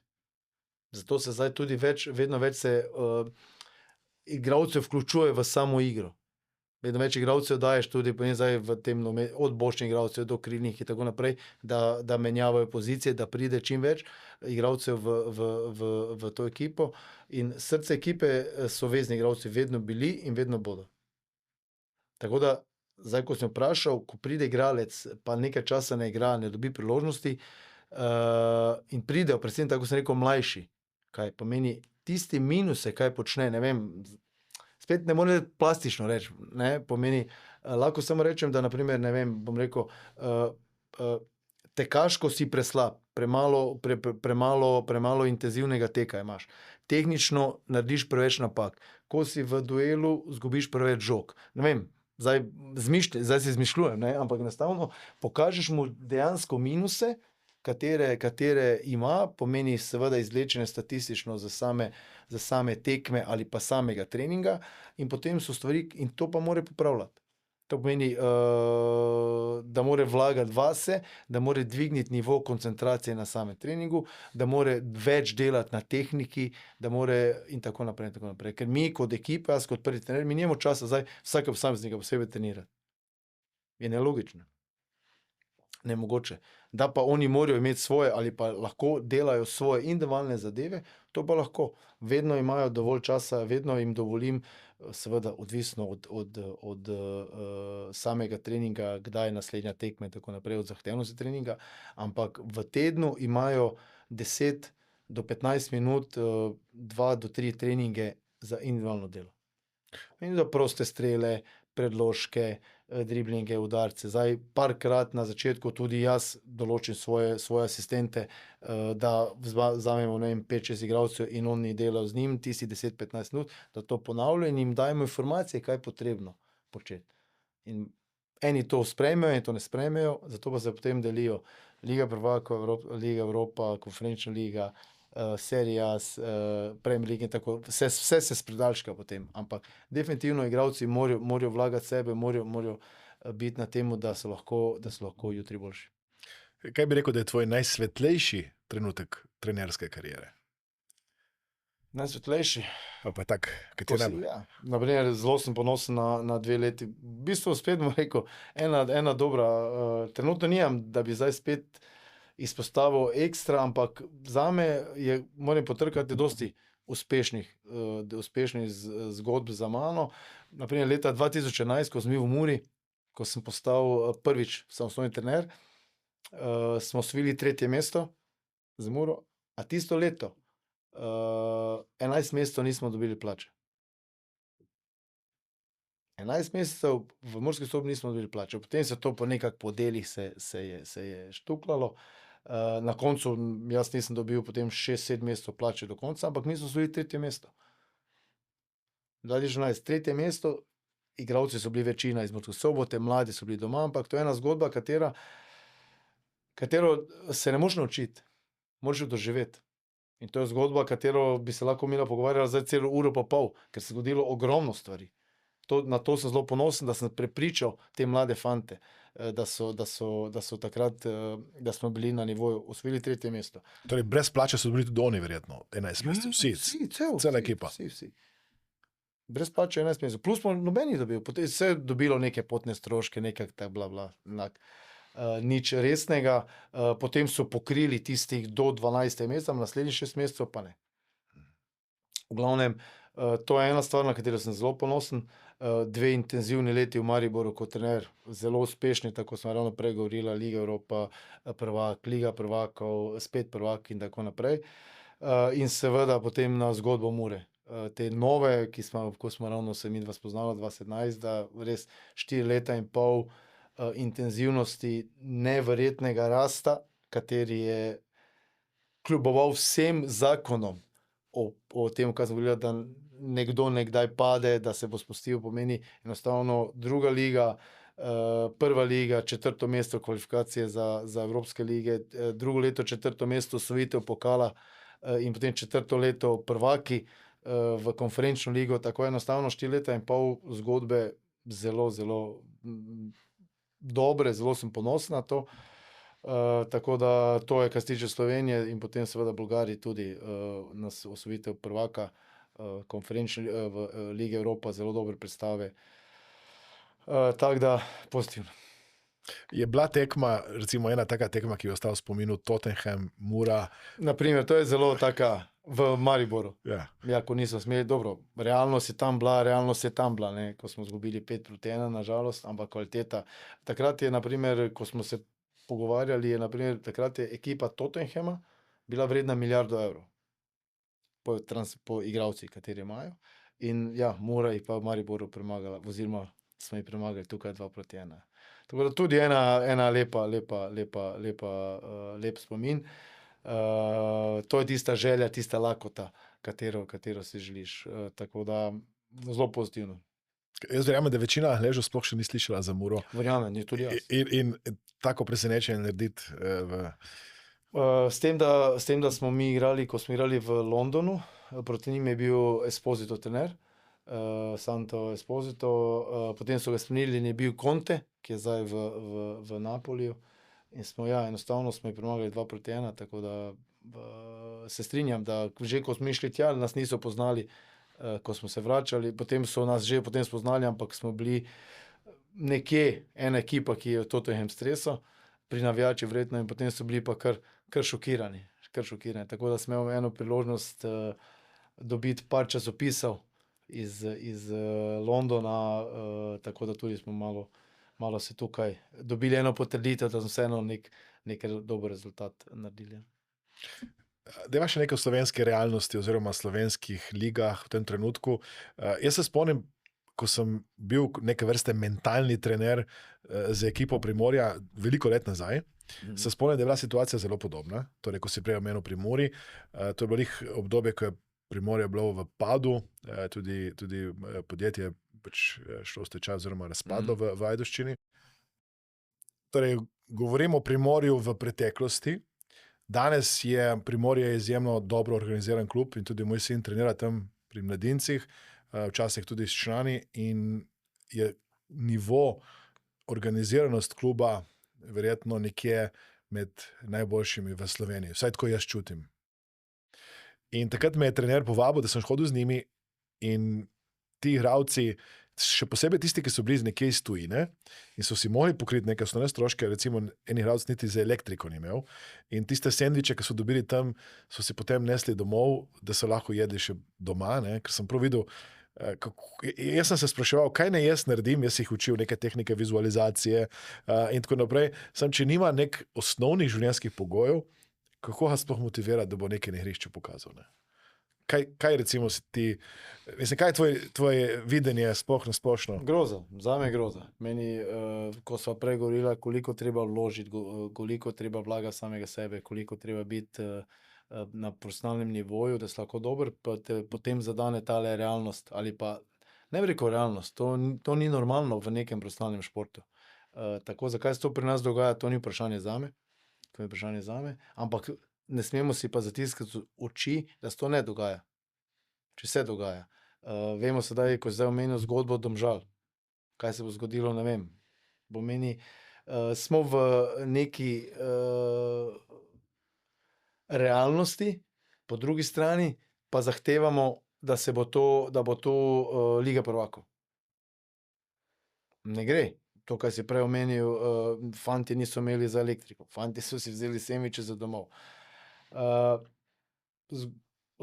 Sigurno bi lahko zdebatirala podobnosti moje situacije v Murski pa tvoje situacije v Ajdovščini.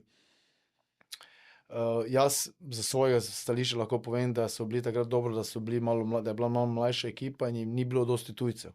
In tisto, kar je bilo, ni bilo tako drago, neke osnovne so imeli.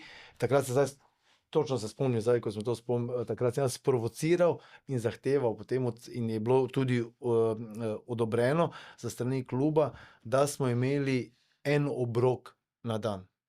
Če smo imeli zjutraj trening, smo imeli kosilo, če smo imeli popoldne trening, bi naj imeli večerjo, ampak smo potem tako naredili, da smo samo zjutraj trenirali, da so imeli vsaj en obrok, topel obrok na dan. To so nam potem seveda okoliški restavracije so nam šle kot sponzorsko na roko, ampak so šle klubu, tako da to se spomnim, sem takrat sprovociral, oziroma spodbudil, da smo imeli vsaj en obrok, topel obrok na dan. To je bilo že en plus. Tako da, po drugi strani pa spet mladi fantje, zahtevaš od njih maksimalno, trenažni procesi so bili zahtevni. Takrat sem bil mlad trener in takrat nisem razmišljal, takrat se jaz nisem obremenjeval za tem, kaj bomo oni jedli za večerjo. Seveda, kaj je moja napaka. Ampak če zdaj razmišljam, pomeni, ima kosilo, večerje pa nima. Jutri dan, vprašanje, kaj bo imel za zajtrk, a pride pa na trening. Meni grozna situacija, kar se tiče športnega vidika, seveda, ne. In potem, ko pridejo tujci, se ne mislim, plus tega, da morajo plačati davke, ne glede na to, ali dobi plačo in tako naprej. To je zapleteno, zelo zapleteno, ni pa prijetno.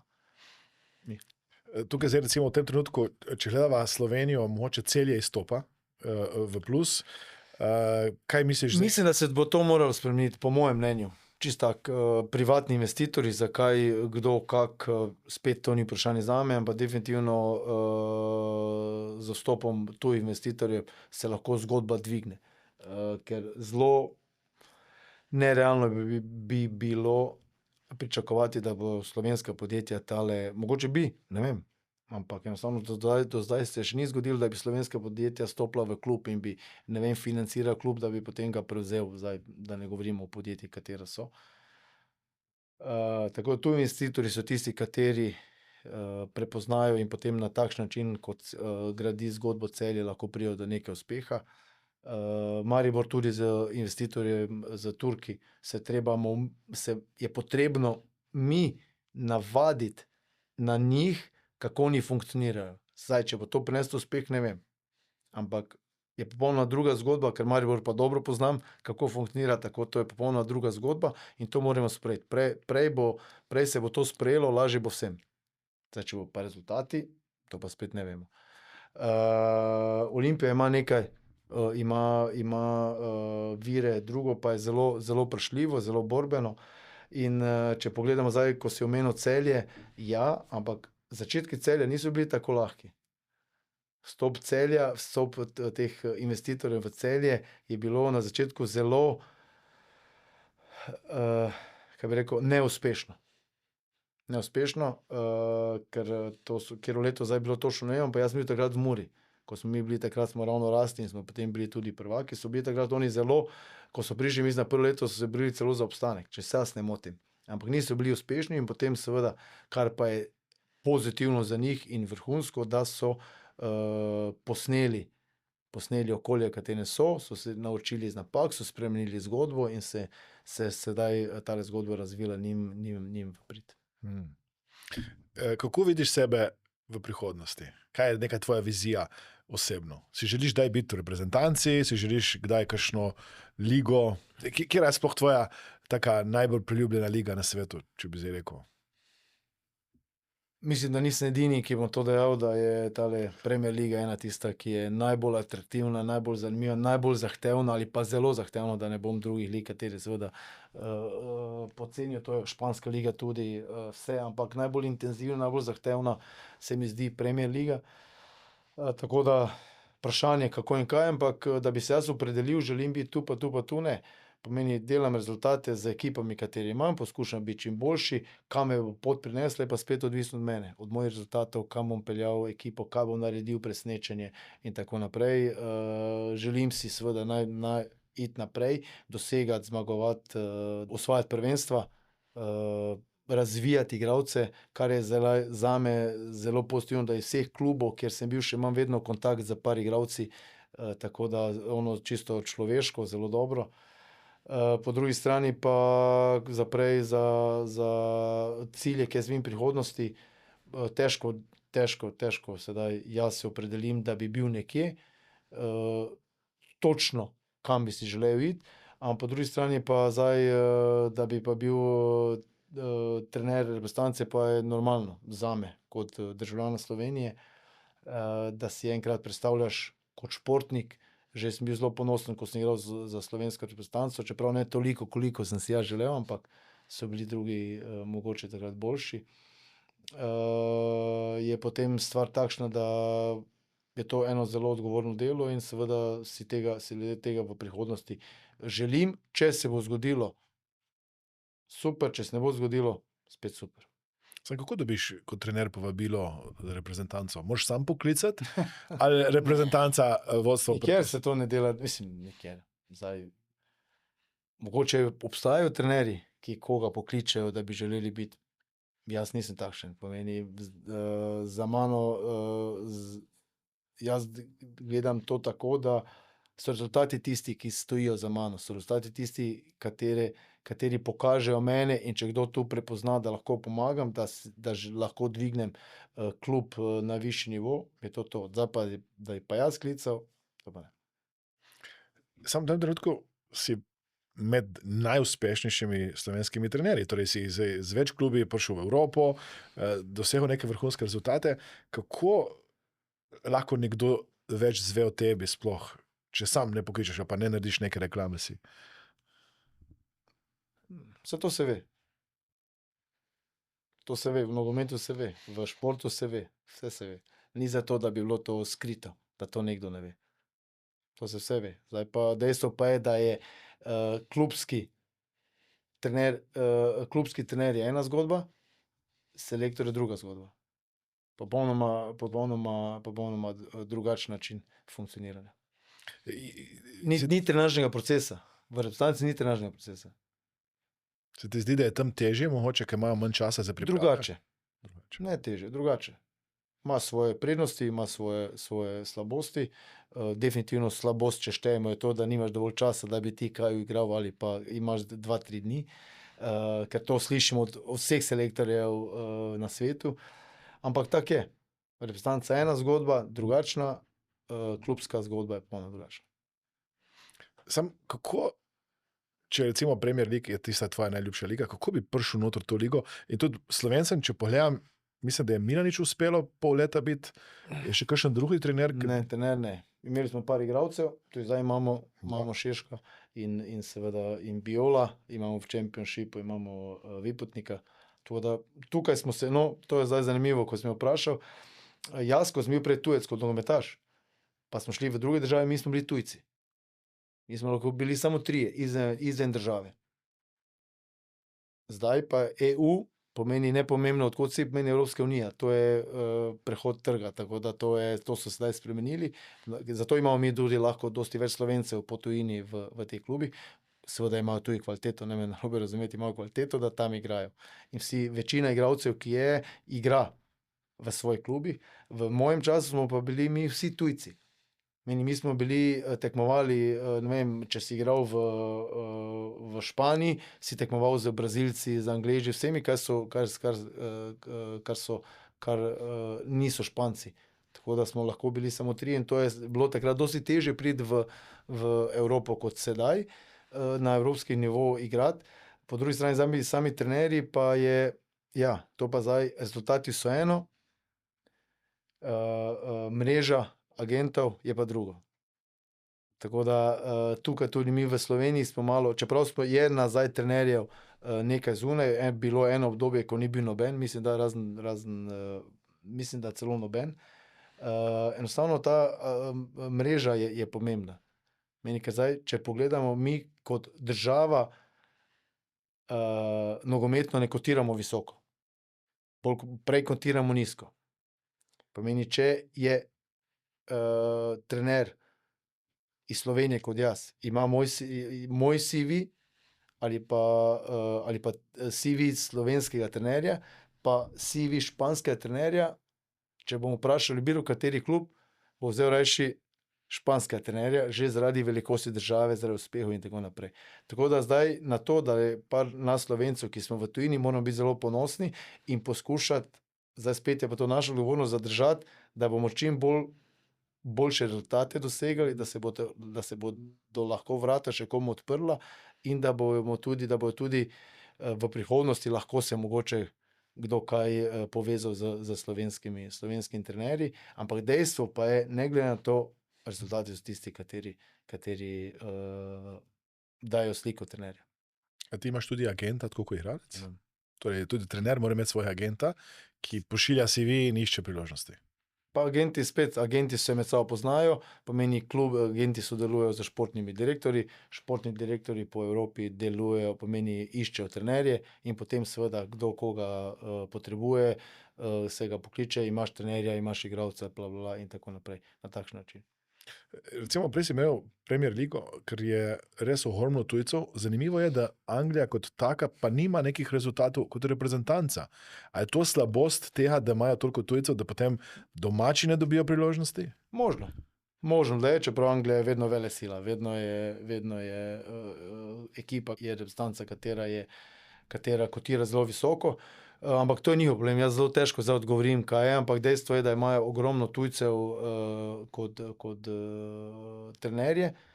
Tukaj so zelo odprti, mislim, da ne vem, če niso prvi v Evropi kot liga, da ima največ tujcev kot trenerjev, plus igralcev. Bolj pomembno, po mojem mnenju, je, da imajo te glavne igralce, tujce. Ker če bi ti imel kot angleške, kaj se to sicer malo zdaj spreminja, zdaj v zadnjem obdobju so naredili dobre rezultate, niso še osvojili nič, ampak so nivo reprezentance zelo dvignili, glede na njihovo velikost, govorimo seveda, ne. In so tukaj naredili korak naprej in moje osebno mnenje je tole, da angleški igralci morajo biti nosilci v klubu, ne glede na to, kjer igrajo, da lahko potem funkcionirajo v reprezentanci. Ok, deva za konec kakšen nasvet. Torej, kaj svetuješ mladim, perspektivnim nogometašem, da naredijo? Pa mogoče bi šel tukaj celo, da mladim ljudem, tako sem rekel, enostavno verjamite vase, vlagajte vase, bodite pozitivni, verjamite v to, kaj počnete in slej ko prej boste našli pot, se vam bo odprla možnost, da boste lahko uspešni seveda v delu, ki ga počnete. Kaj bi pa svetoval recimo trenerjem, potencialnim tudi slovenskim nogometnim, ki se tudi borijo na nek način, da grejo ven tako kot ti, ker si jim ti zgled, recimo, kaj pa tam na svet? Jaz sem že tudi dejal že prej, da tudi jaz sem deloval v Sloveniji. Je pomembno to, da se zavedamo, da slovenski trenerji, po mojem mnenju, v slovenskem prostoru delajo čudeže. Zakaj? Zaradi pogojev trenažnega procesa. Tako kot sem prej dejal, se dogajajo slabe stvari glede finančne strukture v samem slovenskem nogometu. Govorimo zdaj seveda o težavah Domžal, o težavah, kaj si ti govoril o Primorju. Tako da Zato je že veliko let nazaj, ne? Zdaj trenutno stanje je drugačno. Ja, v redu, ok, ampak se zgodi. Domžale so bile top. Nobena težava, zdaj pa naenkrat se zgodi to. Ampak sam trenažni proces, pa spet v Sloveniji, na primer, mi nimamo trening centrov. Ti rabiš trening center ali pa pogoje trenažnega procesa, da lahko dobro igraš. Ne moreš ti biti na enem igrišču. To je prva stvar, katero imam težavo. Zato slovenski trenerji za mene delajo čudeže, ali pa smo jih delali, če hočeš tako. in samo vztrajati. Vztrajati v tem, kaj počnejo, vztrajati v tem, da želijo čim boljšo ekipo pripraviti, ker ti bo to pomagalo v tujini, ker boš znal zelo dobro improvizirati, ne glede na situacijo. Ker to, tako sem prej dejal, zgodbo iz 2011 Mure, je ne moreš se naučiti, ko pa prideš v pomanjkanje prostora, pomanjkanje rekvizitov, pomanjkanje kvalitetnega igrišča, takrat je pa potrebna improvizacija. In to tudi razvija in dela trenerja boljšega. Nismo več rekli o družini. Kako pomembna je bila podpora družine? Zelo. Imam veliko srečo, da imam takšno podporo. Predvsem z žejne strani že kot igralec. Tako da zame je družina na prvem mestu, potem pride posel. Tukaj je kar nekaj odrekanja, ker si kar nekaj časa proč od družine, je tako? Ja, prilagajanje. Zato pravim, da imam veliko srečo z žejne strani in definitivno stremimo k boljšemu jutri, tako za celotno našo družino, ožjo, širšo, kako želiš. In v tem se trenutno znajdeva, verjamem, da se bo tudi v prihodnosti. In to je zame družina, zato je zame družina tudi najpomembnejša. Morda samo še toliko. Pred časom sem bral neki intervju in potem knjigo o Mourinhotu, ki je lih zmagal Ligo prvakov takrat z, mislim, da Interjem. In potem sta šla ženo na večerjo in po enih 15 minutah ni mogel nehati govoriti več o nogometu. Torej, tudi vidva ženo se pogovarjate o nogometu? Ja, definitivno. Glavna tema je nogomet, ampak seveda so tudi čas, ko ni. Zdaj je pauza, tako da zdaj ni dosti pogovora o nogometu, ko pa je sezona, takrat pa dosti, ampak seveda, tu pa je tudi seveda odvisno od mene, kako in kaj to potem spremeniti, ker seveda zdaj pa cel čas, da posluša o nogometu, se pogovarja, gleda, seveda, ampak so tudi druge teme. Odlično. Ante, imaš nek zaključni stavek ali pa kakšno vprašanje, ki ti ga mogoče nisem še postavil, ki bi bilo fajn, da ti ga postavim? Ne, nisem zdaj ravno razmišljal, tako da zaključno definitivno hvala lepa za povabilo. Želim, da tale podcast nadaljuješ, je zame zelo pozitiven feedback, tako kot so govorila, in definitivno pošiljati pozitivna in motivacijska sporočila ljudem. Hvala lepa. Hvala. Odličnost je nekaj, kar se lahko naučite. Odličnost je posledica vaje, treninga, dela in več, ko boste to poslušali, vadili, razmišljali, več je verjetnost, da boste to implementirali v svoje življenje. Sponzor podcasta je Mastermind Akademija. Ko se prijavite na delavnice Mastermind Akademije, nam napišite, da spremljate, poslušate naš podcast in kako se vam zdijo vsebine, ki jih za vas pripravljamo. Vabljeni, da kliknete na gumb subscribe oziroma naroči se in s tem, ko se naročite na naš kanal, dobite prvi oziroma med prvimi tudi obvestilo o novih vsebinah, o novem podcastu.